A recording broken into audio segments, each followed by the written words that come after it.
নাফসের প্রথম রোগ হচ্ছে আশিরক। নাফসের প্রথম রোগ কি? শিরক। শিরক হচ্ছে আল্লাহ সুবহানাহু ওয়া তাআলার হক অন্য কাউকে দিয়ে দেওয়া। আল্লাহর কোনো হক অন্য কাউকে দিয়ে দেওয়া হচ্ছে কি?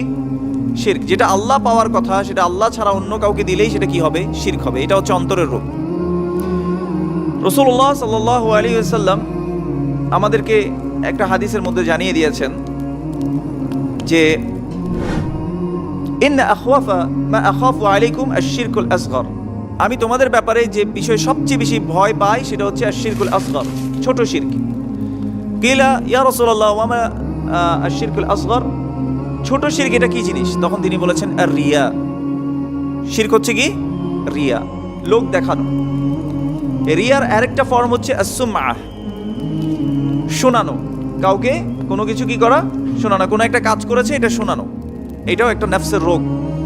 প্রথমে আসি শিরক, এটা যে অন্তরের রোগ, এই কারণে আমরা আল্লাহর হকটা আল্লাহকে দিতে পারি না। শিরক ভালোবাসার মাধ্যমে হয় না?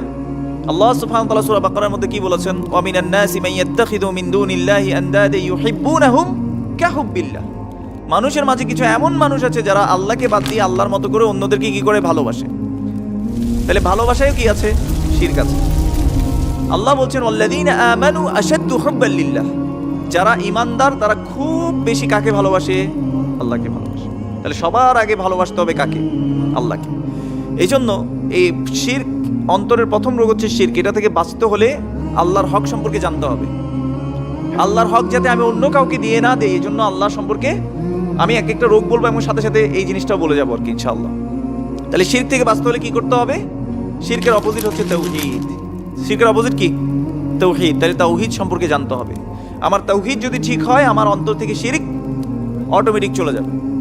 আর কিছু জায়গায় যদি অজান্তেও শিরক হয়, তার জন্য দোয়া করতে হবে আল্লাহর কাছে, যাতে অজান্তেও শিরক না হয়।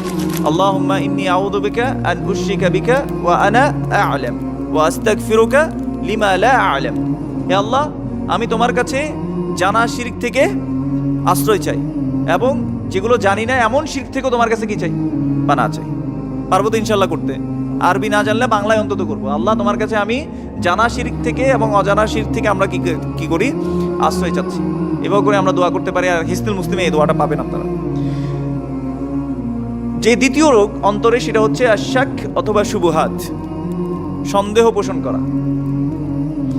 দেখবেন কিছু কিছু মানুষ আছে, তারা মাঝে মাঝে ইমানদার হয়ে যায় আর মাঝে মাঝে কুফরিতে চলে যায়। মানে ভালো কিছু আছে, ফাআম্মা ইযা মাবতালাহু রাব্বুহু ফাআকরামাহু ওয়া না'আমাহু ফায়াকুলু রাব্বি আকরামান। যখনই তাদেরকে কোনো নিয়ামত দেওয়া হয়, সম্মানিত করা হয়, সে বলে যে আমার রব আমাকে খুব বেশি কি করছে? সম্মানিত করছে। ওয়া ইযা মাবতালাহু রাব্বুহু ফাকাদারা আলাইহি রিজকাহু, আর তার যদি রিজিকে একটু সংকোচন করে দেয়, সে কি বলে? রব্বি আহানান, আমার রব আমাকে কি করছে? অপমান অপদস্থ করছে। তাহলে ওই যে ঈমান কি করে মাঝে মাঝে মানে দোদুল্যমান অবস্থায় থাকে। এবং এই জন্যই আল্লাহ সুবহানাহু ওয়া তাআলা বলেছেন মিনান নাসি মান ইয়াকুলু আমান্না বিল্লাহি ওয়া বিল ইয়াউমিল আখির ওয়া মা হুম বিমুমিনিন। কিছু কিছু মানুষ আছে যারা বলে আমরা আল্লাহ এবং আখিরাতে ঈমান এনেছি, কিন্তু আসলে তারা মুমিন নয়। তো এই শাক এবং শুবহাতের মধ্যে থাকে তারা। শাক এবং শুবহাতের ওষুধ হচ্ছে, এটা থেকে পরিত্রাণের উপায় হচ্ছে ইলম, জ্ঞান অর্জন করা। আল্লাহ সুবহানাহু ওয়া তাআলা এজন্য বলেছেন হাল ইয়াস্তাবিল্লাযীনা ইয়া'লামুনা ওয়াল্লাযীনা লা ইয়া'লামুন, যারা জানে আর যারা জানে না তারা কি উভয় সমান?